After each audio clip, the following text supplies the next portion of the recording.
Umaarangkada nga ngayon ang pulang araw at inaabangan ng mga netizen at pati itong si Dennis Trillion napahanga sa galing ni Alden Richard. Totoo naman po yan, magaling talaga itong si Alden Richard at magaling din itong si Dennis Trillion.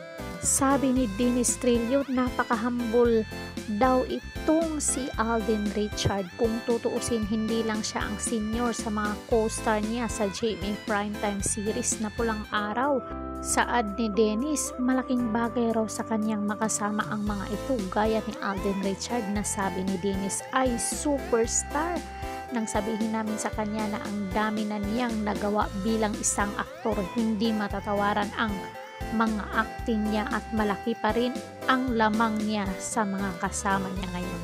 Dagdag pa ni Dennis, well, hindi ganun ang tingin ko sa sarili ko, sobrang grounded ko as person and syempre gusto nating maging humble palagi.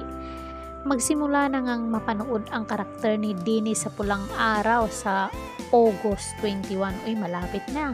Siya ang pinakakontrabida bilang Japanese soldier. Mas challenging daw ang role na ito. Well, tingin ko as kontrabida kasi sa tingin ko walang magiging effective na bida kung walang magpapahirap na kontrabida, saad ni Dennis. O nga naman, walang kadating-dating ang isang teleserye kung walang kontrabidang magpapahirap sa mga bida.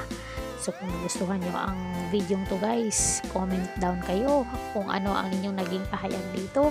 Don't forget to like, share, and subscribe Caridad Official TV para ma-update kayo sa ating mga latest dito sa showbiz.